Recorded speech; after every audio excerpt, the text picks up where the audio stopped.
阿玉成了医院的董事长？不可能！我妈怎么会是仁爱医院董事长？这不合章程。不是，我婆婆她不就是个平平无奇的小老太婆吗？院长，你没开玩笑吧？她就是个只会洗衣做饭的家庭主妇，她何能当董事长？放肆！仁爱医院乃何氏集团名下的产业，董事长是何氏千金，何氏集团的唯一继承人，他当董事长理所当然。你们有什么资格质疑？阿玉是何氏集团的千金，我的枕边人是个隐藏的豪门千金。赵子高，我说过，你们会为今天的所作所为后悔的。银婚纪念日这天，我提了离婚，因为我发现过去20年，我在家洗衣做饭，我老公却在跟他的白月光游历山河。老院长，恭喜您顺利退休。吃饭我就不去了，吃饭就不去了。今儿是我和老赵的银婚纪念日呢。哦，那真是可喜可贺。老夫老妻罢了，也就在家炒几个菜庆祝一下。小姐，仁爱医院始终是您的产业，您真的还不接手吗？老院长，仁爱医院这么多年有您主持，以后还有我家老赵，哪里还用得上我啊？小姐，您还是这样，一心只有赵子高和小佳。那我明白了。老赵，儿子儿媳妇儿，你们回来的刚好。呵，妈准备的够丰盛的。老赵，你辛苦了，快入座，我给你放好东西，再给你盛碗汤。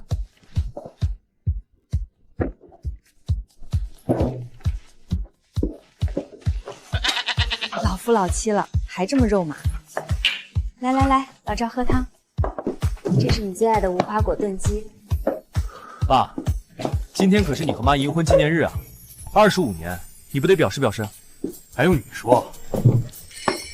就是。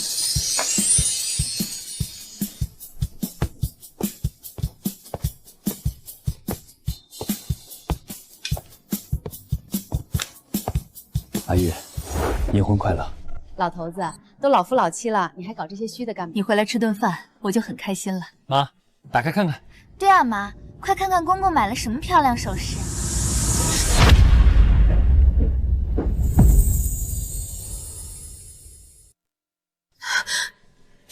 这是雨花石，我特地在雨花台捡的，喜欢吗？哎呦我去，还是新型的！爸，你可以啊，有点小浪漫在。公公每年出差快走遍全国了，从来不带纪念品的，也就是婆婆才能让公公破例。阿玉，你干嘛？阿玉，你妈怎么了？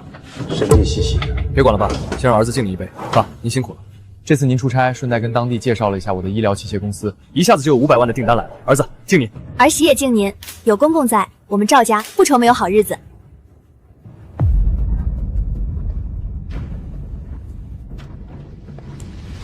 那对戒指呢？老赵藏哪儿去了？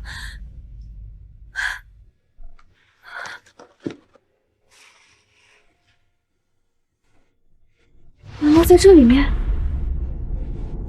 相伴19载，真情不变，携宁宁于上海；相伴18载，真情不变，携宁宁于敦煌；相伴17载、16载、15载、14载。这女人是谁？赵子高这20年所谓的出差，难不成都是跟他在游历山河？我马上又要去杭州出差，你明白吧？爸，你辛苦了，我等着您的大礼包呢。老头子，你真的是去工作吗？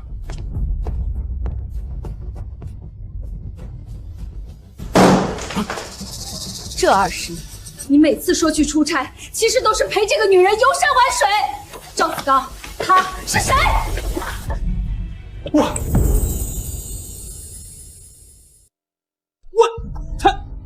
你怎么翻我东西？何金玉，你这是侵犯我隐私！赵子高，你还反过来怪我？你就这么堂而皇大的把出轨的证据放在我的眼皮底下？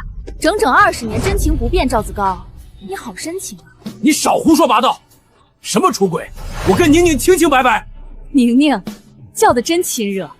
好，你跟他清清白白，那是我这个发妻从中作梗，碍你们事儿了。你简直不可理喻！妈，你误会了，人柳姨跟爸真的没什么，就是知己而已。柳姨，你也认识她？当然认识。柳姨跟爸是大学同学，还是爸医院的人事部主管。以前我去仁爱实习，人家没少照顾。所以他们暗通款曲，你一直知道，还帮着他瞒我。什么暗通妇曲？何建玉，你是什么时候成了这样血口喷人的泼妇？我懒得跟你纠缠。我是泼妇，赵子高，你别走！妈，你别，你放开！儿子，对不起，妈不小心。妈，你有完没完？爸这么辛苦跟朋友一起去旅行，买点纪念品有什么大不了的？真情不变就不能是友情吗？你一个家庭妇女，怎么满脑子下三滥呢？我下三滥，我的儿子这么说我，你也是这么想的吗？我怎么想的不重要，但你这些年养尊处优，为这个家付出过什么，你自己心里有数。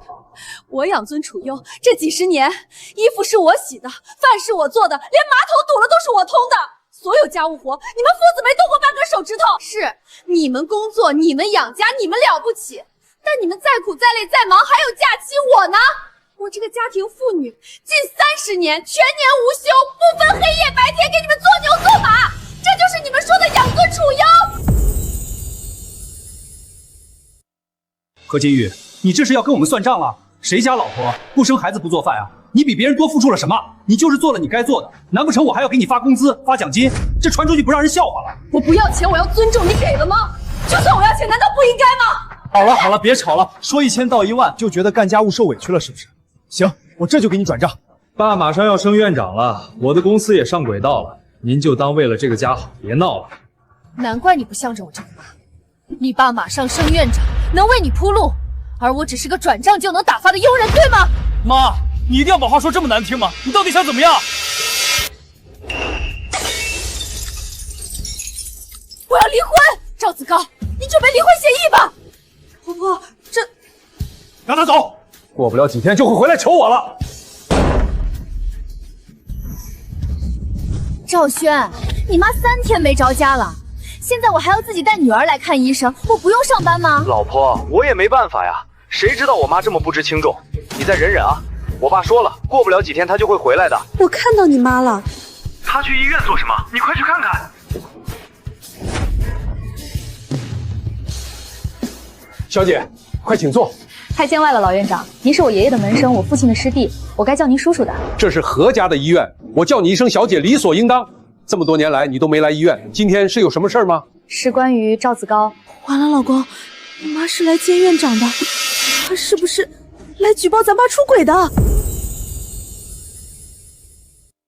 小姐是操心小赵接我班的事儿，你放心，他接班的事儿10拿9稳，我这就叫他来跟他宣布。院长，谢谢你录取了赵子高。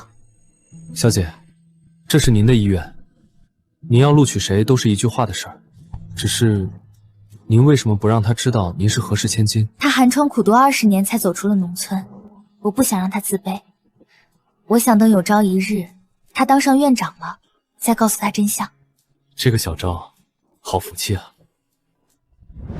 我来其实是因为我要跟他离婚了。什么？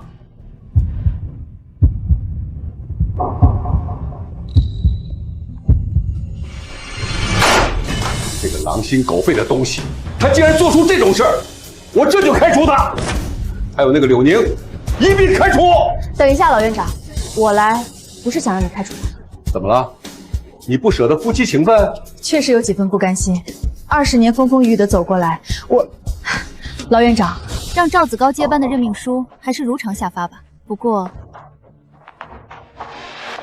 小姐，我明白了，这样确实能完全牵制住他。爸，我这就赶过去把他拽回来。别急，先找你柳姨去打听打听，今天他值班。对，我这就打。喂。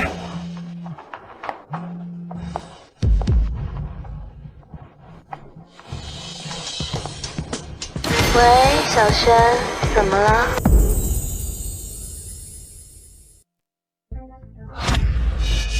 小轩，怎么了？六姨，我妈吃你的醋，跑去老院长那里闹事了，你快帮忙去看看，别让她毁了我爸的前程。有这事儿，我这就去。老院长，别送了，我自己回去就好。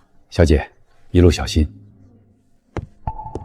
小姐还有事儿？老院长，我刚刚提的那个条件是不是太绝情了？一夜夫妻百夜恩，我们始终相伴25年，赵子高总归不会对我全无半点真心。小姐，您动摇了？不，我不会动摇了，条件不变，但你等我消息再执行。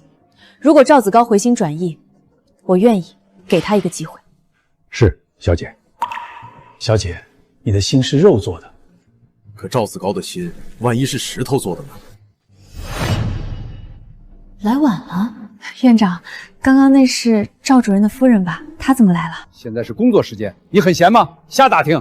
你是人事部主管，立刻给我组织一个会议，我要讨论一下赵子高在医院的人事问题。啊，院长，赵主任可是院里最好的医生，您可不能因为一些风言风语毁了赵主任前程。什么风言风语？什么毁了他前程？我要退休了，决定今天宣布赵子高接任新任院长。这算毁了他前程吗？啊！真的？真的？赵子高接我班，你这么高兴干嘛？你跟他有什么关系？院长哪里话？我跟赵主任是大学同学，自然替他高兴。哼，去准备委任书吧，我要亲自宣布。是。六一，打听明白了？小轩，让你爸接电话。宁宁，怎么了？老赵，你要当院长了？什么？真的？真的！看来院长还是器重你。你老婆来闹事儿，他非但没听信，反而还下定决心让你接班。我现在就要去为你准备委任书。院长说今天就宣布。太好了！老赵，年轻时你总说配不上我，现在是不是？对不起，这时候不该说这些的。我先去忙了。小姐，都准备好了，就等您消息了。好，辛苦您了。赵子高，这么多年了，你跟我相伴看这片天空时，难道想的都是别人吗？如果昔日的酸甜苦辣都是假的，那还有什么是真的？今天我就告诉你全部真相。如果你还有最后一丝良知，能做出正确的选择，那这一切就都还来得及挽回。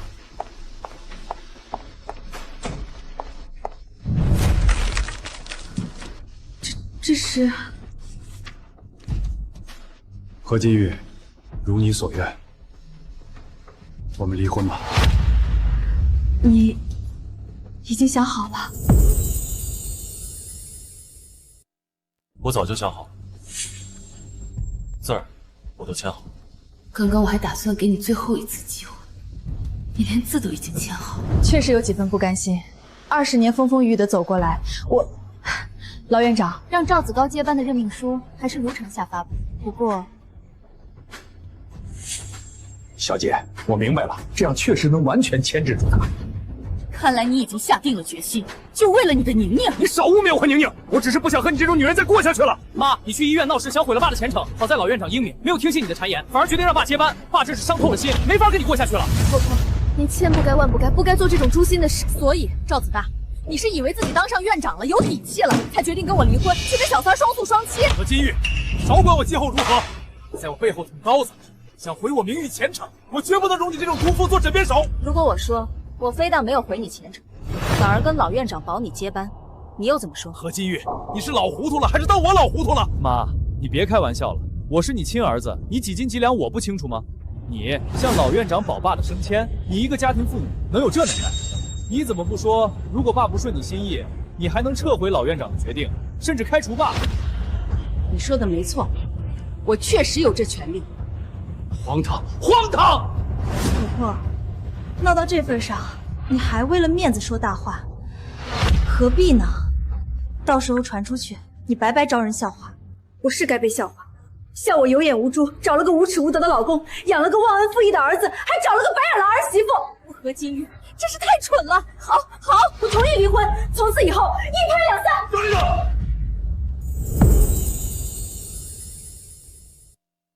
你要干嘛？对啊，老公，你干嘛呢？妈，光离婚不行，这是补充协议，你要答应净身出户。爸的财产可不是小数目，让你分走一半，那可不行。还真是个白眼狼，你是怕以后要继承的遗产被我拿走一半？什么遗产不遗产的？我是看不得爸吃亏。你要离婚没问题，但赵家东西你一点都带不走。赵家的东西，所以这家里上下哪些是赵家的东西？一砖一瓦都是我们赵家的，是爸在仁爱医院辛辛苦苦打拼出来的，这些年供你吃供你喝，也算是抵扣了你做的那些家务事，你不应该再多贪半点。言下之意，赵家的东西都是仁爱医院给赵子高的。妈，你废什么话呢？爸马上是仁爱院长了，仁爱医院的就是爸的，就是我们赵家的，你带不走半个子儿。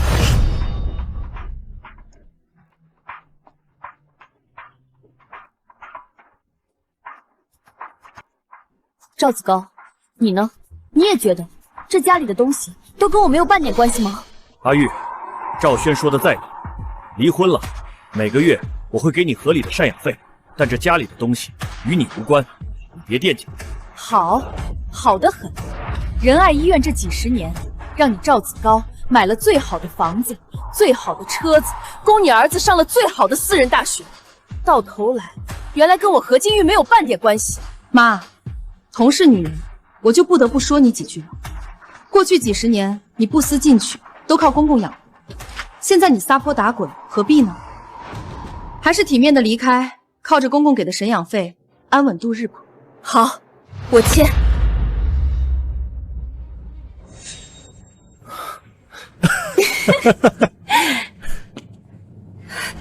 老院长，我们终究离婚了，来赵家执行我的附加条件吧。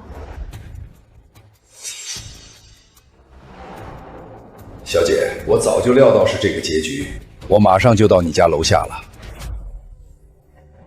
赵子高、赵轩，还有沈月，如果我说今天你们的所作所为，不但毁了我们几十年的亲情，还毁了你们的未来，你们信吗？不可理喻！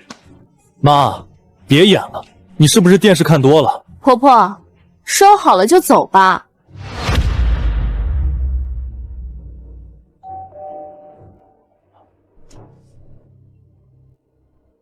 老院长到了。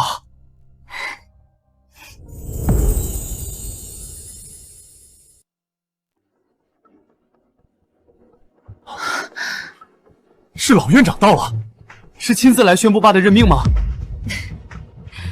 何必猜呢？开门一看不就知道了。你是柳宁？你认得我？宁宁，柳姨，您怎么来了？我来当然是给你们送好消息来了。老赵，这里头就是老院长吩咐我为你准备的委任书。真的吗？我还能骗你们？老赵，恭喜你得偿所愿了。爸，恭喜你！爸如愿高升，还跟着背后捅刀子的女人离了婚。老赵，你离婚了？是，宁宁。何金玉无情无义，我跟他刚刚签了离婚协议。宁宁，我们的白头之约。还说你柳姨，我们都不是外人了，你跟我爸珠联璧合，以后可一定要多多提携我，让我的小公司客似云来。对啊，柳姨，不对，妈。你们是不是高兴得太早了？不过是一个小三的片面之词，你们怎么就肯定赵子高能当上院长？何金玉，我再说一次，宁宁不是什么小三。都当着我的面上演一家人其乐融融，还何必嘴硬？赵子高，你连这一点点坦诚和担当都没有吗？你算什么男人？老赵，是我不好，我考虑不周，没想到会刚好在你们离婚的时候来到。宁宁，你来是为了公事没错。就是爸，说得好。柳宁来是为了公事，那我们就说说公事。柳宁，你不过是仁爱医院区人事部主管，有什么资格过来宣布赵子高接任院长？这事儿不应该由现任院长宣布吗？你是叫阿玉对吧？你没上过班，估计不懂。院长日理万机，让我过来代为宣布。哦，院长真是这么交代你的吗？你需不需要打个电话确认一下？妈，你就别丢人现眼了，你懂什么是组织架构吗？仁爱医院可是大医院，员工数千，管各司其职。柳姨是人事部主管，她就是管这个的。她能来，必然得到了院长授意。你当上班跟你买菜一样，想怎么来就怎么来吗？赵轩，你也别为难你妈了，她这几十年就围着菜市场和这家里打转了，哪懂什么组织架构啊？宁宁，你别跟这个家庭妇女一般计较。没事的，老赵，我理解阿玉，她这辈子每天面对的就是锅碗瓢盆，认知有局限，不是她的错。阿玉，指望你跟老赵离婚后不要自暴自弃，去见识一下世界有多广阔。承你贵言，我也是不久前才知道，过去几十年自己有多傻。六姨，别跟他废话了，爸接任院长这么大的喜事儿，我们得出去庆祝庆祝。好啊，老赵，你怎么看？你拿主意吧。等等，这是院长打来的电话，院长怕是来催问我是不是已经把人事任命通知到你这里了。他是真的看中你啊，老赵。那快接通吧。柳姨，开免提，让有些人听得清楚明白一些。院长，刘宁，你人去哪儿了？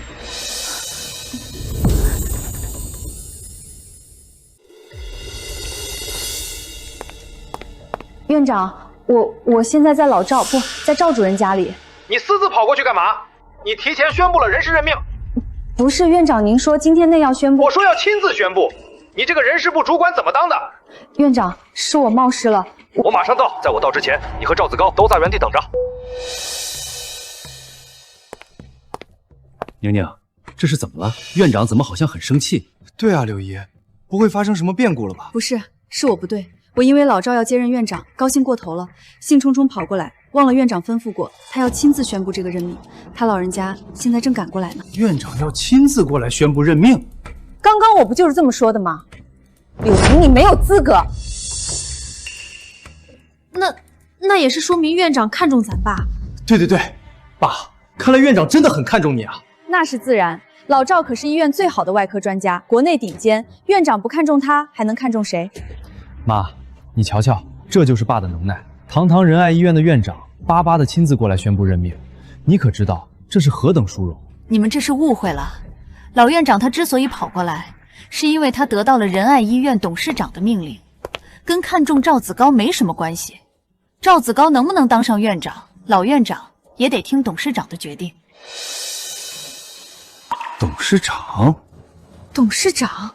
什么董事长？仁爱医院什么时候有董事长了？这董事长又是谁？不用猜了，仁爱医院董事长就是我。妈，你可真是太逗了！我长这么大，第一次发现你这么有幽默感。婆婆，你知道董事长是干什么的吗？是不是你今天刷手机刚学会这个词，就拿来显摆了？阿玉，以前我还以为你善良单纯，没想到你还能这么厚颜无耻。老赵，不要这么说，你们毕竟夫妻一场，如今离婚，阿玉一时不能接受，胡言乱语，你应该体谅。宁宁，你批评的对，也罢，念在夫妻一场，阿玉，我就陪你疯一场。不对，是何董事长才对。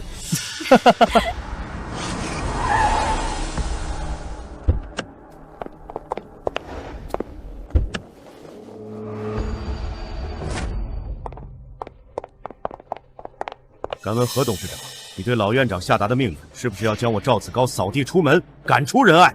还要将我的公司封杀，让我这个不孝子悔不当初？不止，还要赵轩和我去医院里当保安、当保洁，赎罪。真是不知所谓。那我呢？董事长如何安排？你们要取笑我，请便。老院长马上就到，是真是假，自有分辨。赵子高、刘宁，开门！老院长到了。老院长到了。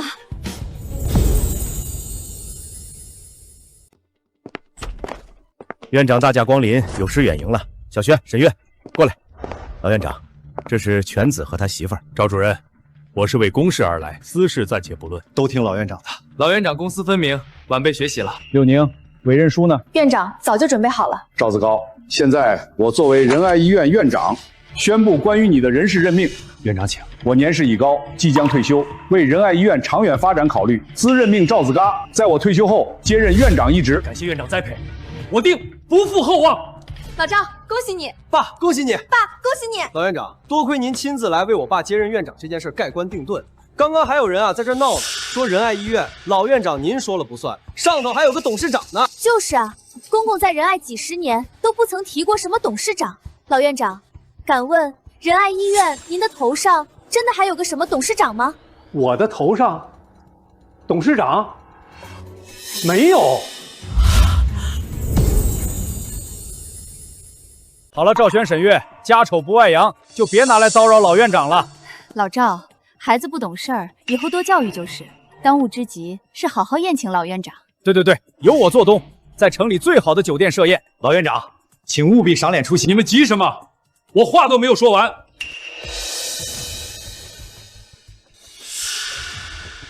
仁爱医院，我的头上确实没有董事长，但以后的院长头上就有了。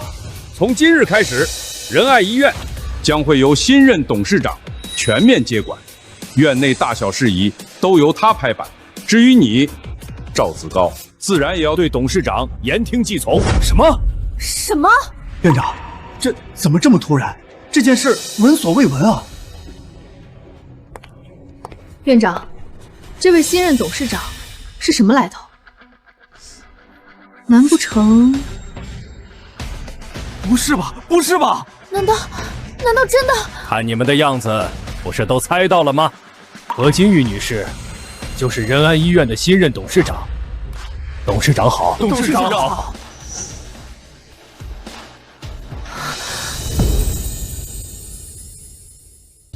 怎么会这样？阿玉成了医院的董事长？不可能！我妈怎么会是仁爱医院董事长？这不合章程。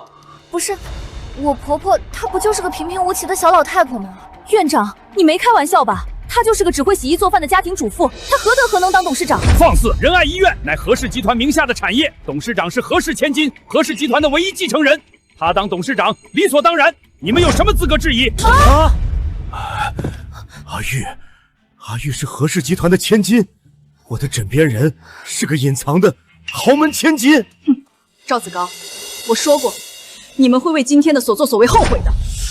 妈，你怎么能这样？我们是一家人啊！你竟然隐瞒我们你的真实身份，你拿我们当什么了？拿我们当贼房吗？逆子！我隐瞒这一切是为了照顾你爸脆弱的自尊心。什么？赵子高，你10年寒窗从农村出来，我钟情于你，怕你因为我们身份悬殊受打击，才一直隐瞒，选择在背后默默扶持你平步青云。我原本就是等这一天，你荣升院长，我就告知你一切。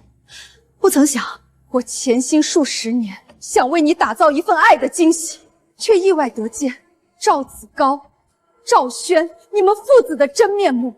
今天我总算知道，什么叫知人知面不知心。老院长，请董事长吩咐。如今我跟赵家人没有半分情面，只剩下公事，一切我都要公事公办。赵子高，老院长认可你的才干，所以在他退休后，只要你服从我的差遣，依旧可以如愿当上院长。柳宁，你品行不端，在医院乱搞男女关系，即刻开除。我，还有你，赵轩。妈，我可是你亲儿子。以后，你不准再打着仁爱的幌子拉生意。仁爱和仁爱医院所有合作伙伴都不会跟你的公司有任何合作往来。不是，妈。你这样等于封杀我，我只能完蛋了啊！我们可是一家人，闹点矛盾不是很正常吗？你至于这么极端吗？有你这么当妈的吗？啊！是啊，婆婆，赵轩可是你亲生骨肉，你把他逼到绝路，你不心疼吗？传出去，你不怕被人笑话吗？就因为他是我亲生骨肉，我才留了一条活路，没有起诉赵轩这些年拿仁爱的名号招摇撞骗。赵轩，我给了你生命，养育你成人，就凭你不配道德绑架我。妈，你看妈，她疯了！是啊，公公。婆婆这是要我们家破人亡啊！你快说句话呀！老赵，你快跟你老婆解释解释，我们之间清清白白，让她不要为难我。阿玉，我不是要为他们求情，我是要说，如果当初你跟我坦白，不隐瞒你的真实身份，我们是不至于沦落到这般地步的。或许我们还能和和满满的相伴一生，白头偕老。白头偕老，笑话！赵子高，纪念品太多，你都忘了自己干过什么了。你的情谊可真是廉价，这种白头我不谢也不迟。阿玉，我言尽于此，你们好自为之。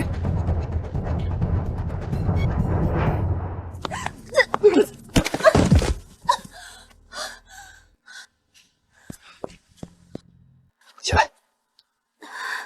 老赵，我可怎么办啊？我无儿无女，无依无靠，我还养赵医院的养老金呢。现在我什么都没了，我怎么活呀？爸，快救救我！合作都被取消了，我要付一大堆违约金，公司要破产了，债主马上要上门了。没事，让他说。阿玉，你是不是做的太过分了？你把我们逼到这般田地，你才痛快？你还有一点点人性吗？我跟柳宁不过是知己，赵轩更是你亲儿子，你就因为私事把他们逼上绝路，实在是太过分了！你简直丧尽天良！赵子高，你真是狼心狗肺，养不熟。没有董事长，哪有你的今天？那两个混账，一个是小三儿，一个是逆子白眼狼。他们将董事长逼到绝路的时候，你怎么不去质问他们有没有人性啊？赵子高，现在是工作时间，请你立刻回到你的工作岗位上，否则我处分你。好，你要处分就处分。这人真是狼心狗肺啊！董事长，我真是替你不值。事已至此，就当是我当年很傻很天真的代价。老院长，别生气了，该处分处分。来吧，我们还有公事要处理，走吧。子高、小轩，是我害了你们，与你无关。柳依与你无关，你跟我爸情投意合有什么错？是我妈，不是何金云不好，她故意隐瞒身份，就是等这一天，想恶心我们。她是心理变态。行了，你也少说几句。现在他什么身份，我们什么身份？你还想有立足之地，就去跟他求饶认错。他毕竟是你妈，总会心软。老赵、小轩，其实我有个主意，或许可以改变局面。柳依这主意足够掰倒何金玉，让他再也当不成仁爱董事长。到时候，爸和我就能恢复以前的生活和地位。老赵，你怎么想？你愿意配合掰倒何金玉吗？宁宁这个主意是好，但未免太过火了。爸，你看看我和柳依都什么样？何金玉把我们逼得没活路了，我们这是自救，这有什么过火的？小轩，你别逼你爸。老赵，你不忍心，我也能理解，毕竟她是你前妻，就当是我和小轩自作自受吧。柳依，您别走啊！爸，你真的忍心看我和柳依自生自灭吗？宁宁，我配合你们。阿玉做的确实有点过分，不过他不仁，我们不能不义。等把我们应得的东西拿回来，我就教条。你们一定要听，明白吗？当然，都听你的，老赵。爸，我肯定听你的。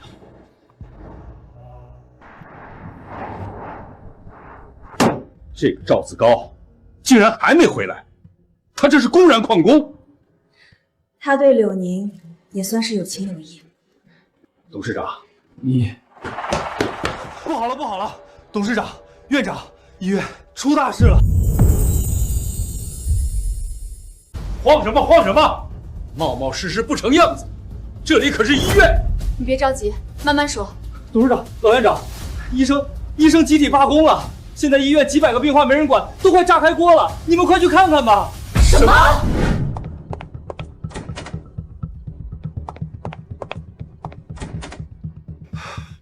怎么回事？人呢？你们冷静一点！那是医院院长和董事长。医生呢？医生都到哪去了？我儿子发烧40度啊！我约好的手术钱都给了，医生怎么不见了？你们这是黑心医院啊！报警！大家冷静一点。大家冷静一点。医院的负责人在哪儿？我们是警察。警察同志，我是院长，有什么事找我？老院长，你的好意心领了，但仁爱医院现在是我来负责。警察同志，我是医院的负责人。我们接到报警，说你们这儿是黑心医院，光收钱没有医生治病，有这么回事吗？这只是发生了一些意外，我们一定会尽快让医院恢复正常的。你最好说到做到，如果1小时内医院无法恢复正常，我们会依法展开调查。请您放心。董事长，我这就打电话逐一联系院里的医生。您拨打的用户正忙。怎么一个个的全部都不接电话？他们不会接你们电话的，死心吧。赵轩、柳宁，是你们搞鬼！你们到底做了什么？都出来吧！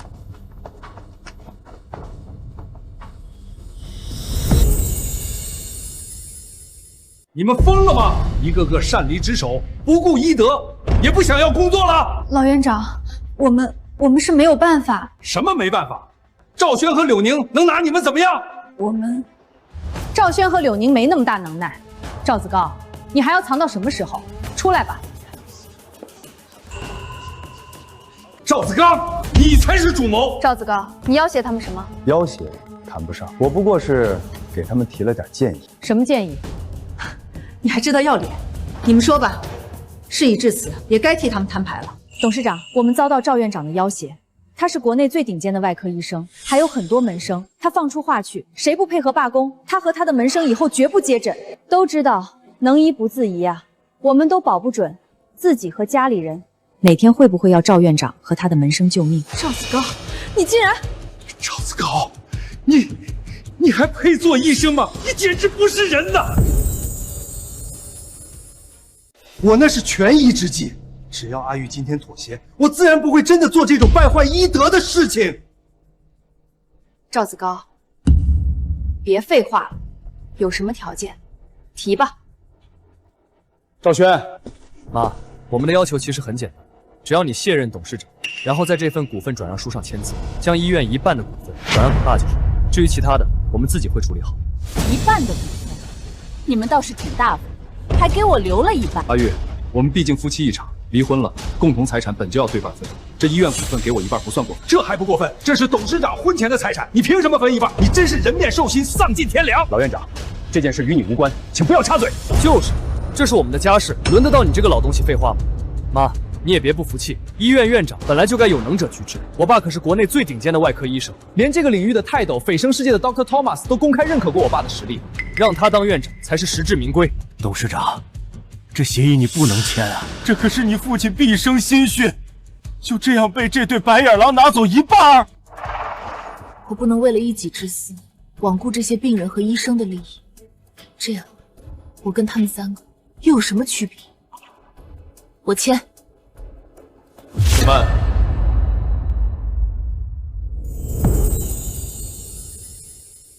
这个字不要签。你谁啊？凭什么来妨碍我们的事儿？这个人有点眼熟。这位先生，你是？何董事长，我也是一名外科医生。各位，我刚刚在旁听到了来龙去脉，请你们放心，赵子高不愿意接诊你们，我愿意，我保证他能治的病我都能治，而且能比他治得更好更快。你放屁！一个名不见经传的小医生敢在这里叫嚣？你可知道我爸是谁？赵子高，连医学泰斗 Dr. Thomas 都认可的国内顶尖医生，你凭什么跟他比？对啊，这位先生，我们信不过你。这位先生，你的好意我心领了。不过，何董事长，请放心，国内顶尖医生罢了，也就堪堪能入我眼里。好大的口气！在国内还没人敢这么侮辱我赵子高的医术。老赵消消气，我在仁爱负责招聘这么多年，完全不认识他，足以说明他是个无名小卒。无名小卒，听到了吗？知趣的就赶紧滚！先生，我不想连累你，趁现在，你快走吧。等等，我认得他了，你就是 Dr. Thomas， 那位蜚声世界的外科泰斗。泰斗不敢当，但在下确实就是 Thomas 钟，本名钟北海。你是 Dr. Thomas？ 那位蜚声世界的外科泰斗？不可能，随随便便就蹦出个外科泰斗来，开玩笑吗？是他，这里有照片，确实是 Dr. Thomas。不可能，给我看，人有相似而已。你肯定是因为长得像才来招摇撞骗。说来也巧，我将自己的各种证书都带来了。这么有底气，肯定是本尊 Dr. Thomas。这可是连国主看诊都得拿号的顶级医学泰斗啊！你们都听到了吧？有 Dr. Thomas 打包票，你们还有什么顾虑？他不比赵子高本领厉害多了，赶紧回去工作岗位照顾病人。我们立刻上岗。各位病人，这边请。你们停下，不准走！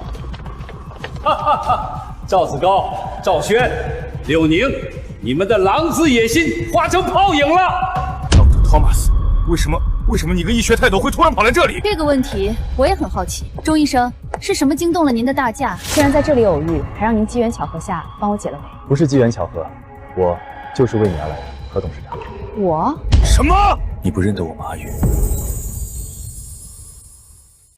恕我无礼，钟医生，我确实不认得您。我们之前有过什么交集吗？没关系，你忘了也实属平常，毕竟20年了。何董事长，我之所以来，是因为倾慕你多年，我希望能够出任仁爱医院的新任院长，这样才能跟你朝夕相处，近水楼台。我这么直白，是不是有些失礼？钟医生，这我何德何能？董事长，钟医生这样的医学太保愿意加入，无论如何都得应下呀。对，老院长说的对，钟医生，我代表仁爱医院对你的加入表示热烈欢迎。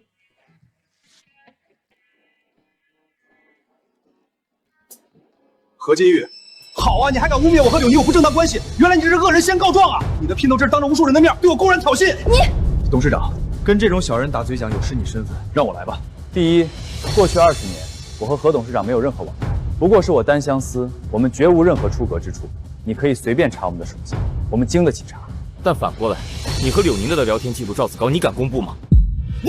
第二，你和何董事长已经签了离婚协议，他现在算是单身，我也是单身，追求他有何不可？第三，论人品、地位、才干，我都远高于你。何董事长若是真的为了我而放弃你，一个无情无义无德的小人，难道不是很合情合理吗？赵子高，带着你的逆子和情妇滚吧！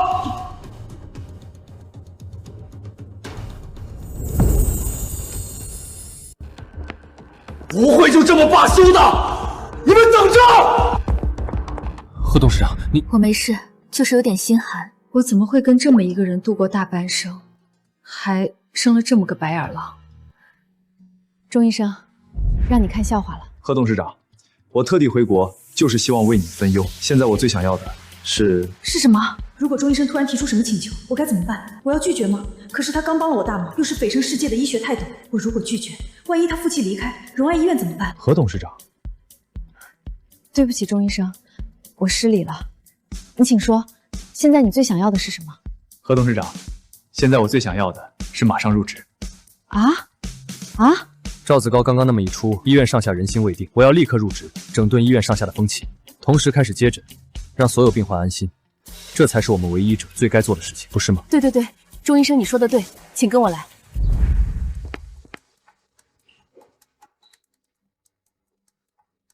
不愧是蜚声世界的医学泰斗，3两下功夫就让仁爱恢复了秩序，还获得了所有人的信任和爱戴。董事长，你跟钟医生到底是怎么认识的？他可是大忙人，等闲之辈连见他一面都很难。老院长，您问的这个问题，您想知道答案，我更想知道。钟医生说不记得也正常，毕竟20年了，所以我们是在20年前认识的。没关系，你忘了也实属平常，毕竟20年了。那不正好是我和赵子高订婚的时候？可是我不记得有钟医生啊。爸，我再说一次，我不接受包办婚姻，不管你为我安排的这个结婚对象有多好，我都拒不接受。何金玉，你回来！看来阿玉小姐真的很抗拒我们这桩婚事。小钟啊，你别着急，我再劝劝她。无论人品、相貌、家世还是才学，你都是阿玉最好的归宿。可我怕，即便她最终同意了，也不是因为喜欢我。伯父，你说的这些都是次要的，相伴一生最重要是相知相爱。如果阿玉小姐不钟情于我，我条件再好也无济于事。小钟，我看中你，也是因为知道你对我女儿有真情在。你为了她，宁愿放弃出国进修的机会，不是吗？伯父，让我自己去跟阿玉小姐表白心迹，我会用真心打动她，让她给我一个机会。阿玉最近老跑去医院，你想找她，就去那儿碰碰运气吧。院长，谢谢你录取了赵子高。小姐，这是您的医院，您要录取谁都是一句话的事儿。只是您为什么不让他知道您是何氏千金呢？他寒窗苦读20年才走出了农村，我不想让他自卑。我想等有朝一日他当上院长了，再告诉他真相。这个小赵好福气啊！原来阿玉小姐早已经心有所属，看来我的归宿只剩下出国进修了。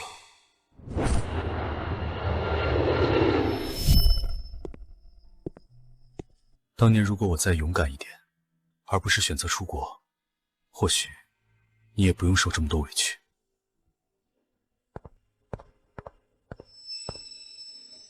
原来是你。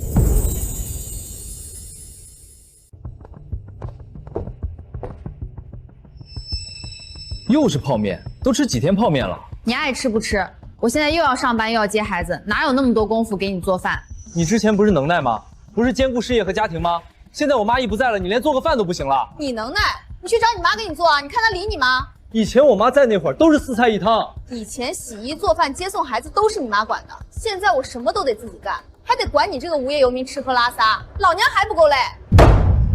说谁无业游民？说你呢，赵轩，你和你爸在外面人五人六的，搞了半天，一个吃软饭，一个是妈宝。放屁！你打我，赵轩，你敢打我，我跟你拼了！这是怎么了？柳宁，这是怎么了？你怎么不管管？赵轩亲妈都不管了，我什么名分啊？怎么管？你快住手！你们两个还嫌不够丢人吗？爸，要是我们家闹成这样，还得怪你，怪我？就怪你！你色心未尽，为了这么个不三不四不中用的老花瓶，跟妈离婚，你这是把我们一家都给火坑里带啊！就是啊，公公，婆婆有钱有权还能顾家，你看她能为你为这个家做什么？一大把年纪了，还在那演十指不沾阳春水的大小姐呢。你们两个什么意思？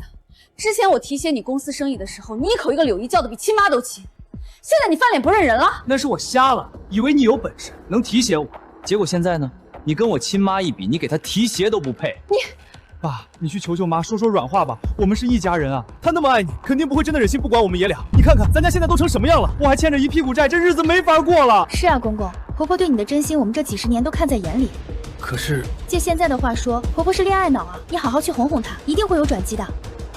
对啊，赵子高，去哄哄啊！你哄女人的本事不是高得很吗？不过人家现在有个更厉害、更了不起的 Dr. Thomas 追在屁股后面，就怕你想去哄也排不上号啊！赵子高至于去哄她？做梦！赵轩，我们知道你在家，你欠我们的钱什么时候还？爸，这债主追上门了，你不去哄妈，你就先帮我把钱垫上了吧。你到底欠了多少外债？1000多万。什么？你疯了吧？帮不了你，这钱你还不上。他们把你大卸八块，我最多当你主刀医生，帮你把手脚都接回去。爸，别吵吵了，快！我们去医院找你妈，亲母子没有隔夜仇，难道她还能对你见死不救？对，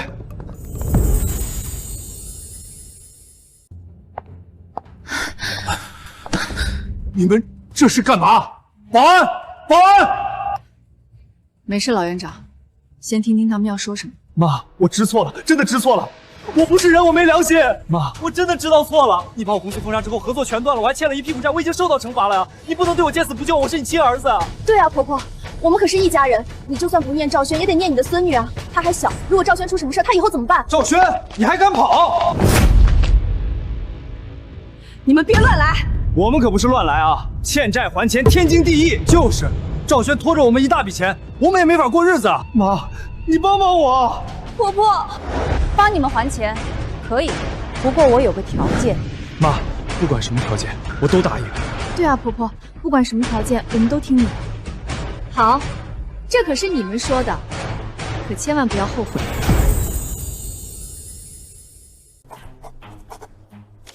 你们去取钱吧。谢谢何董事长。赵轩的债务就此一笔勾销。谢谢何董事长，谢谢何董事长。赵轩、沈月，你们还磨磨唧唧个什么呢？很合身，从现在开始，你们两个就要在医院打工还债。我好歹是个大学生，这是不是太过分了？这不是你们以前嘲笑我的时候自己说的安排吗？怎么现在想反悔了？行，我这就打电话给银行取消我刚刚签的支票。别啊妈！婆婆，我们就算没有反悔的意思，你想啊，我们在医院一个当保安，一个当保洁，你孙女在学校里哪里抬得起头啊？职业无分贵贱，真让你们女儿抬不起头的，也该是你们这对爹妈狼心狗肺的无耻作为。好了，你们就踏踏实实在这里工作。老院长，让他们的主管都盯紧了，如果他们偷奸耍滑，要毫不留情的扣工资。一定，你们两个跟我来。让一让手术床，这个病人情况很危险。赵子高，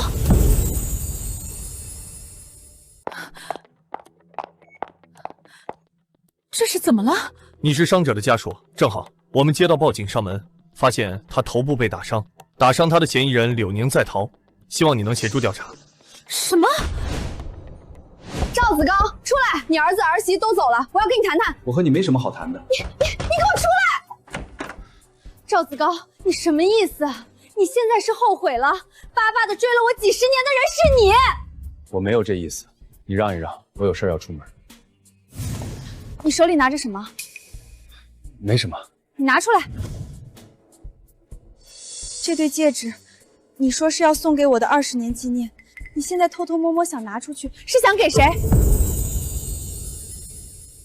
没给谁，你多心了。你要拿去给何金玉，是不是？我没有。你后悔了，你就是后悔了。你发什么疯？赵子高，我告诉你，我得不到的东西，别人也别想拿走。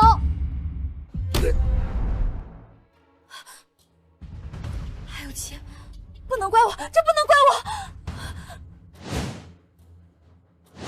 院长，这位病患的情况很严重，院里只有1个人有把握给他动刀。你是说，钟医生？你们先进手术室，我亲自去请钟医生。何董事长，你怎么在这儿？赵子高不是进手术室了吗？你都知道了？当然，我这就去手术室为他动刀。钟医生，你……何董事长，你有话想说？我们的关系你也清楚，现在赵子高只有你能救。你是怕我故意失误让他死？我不是怀疑你的医德，我只是……何董事长，请你放心，我是一个医生，无论如何，我都不会对一条生命坐视不管，救死扶伤，这是我的天职。那就太好了。更重要的，我钟情于你。如果你还放不下赵子高，我更加要让他活下来。请外科钟医生速到2楼手术室。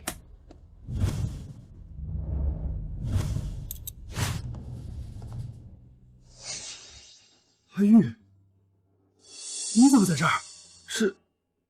是你救的我？你别走！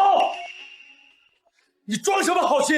你敢抢别人老婆就不敢留下？赵子高，你别闹了！我没闹。钟医生给你做的这台手术难度很高，他已经累了，你也要好好休养。你护着他，我用他救，我用得着他救，我可是赵子高，我……老赵，他情况不对，快送他进手术室。赵子高了不起，我赵子高大医生。赵子高本来也是个好医生，没想到沦落到痴呆的地步。或许，这对他来说已经是最好的结局。董事长，听说柳宁已经被以故意伤害罪逮捕入狱了，他说想见你。不见，我跟他已经没有半点关系了。还有钟医生，他说他要离开了，不过他走之前会让一名得意门生来医院就职。什么？他人呢？怕是已经到机场了。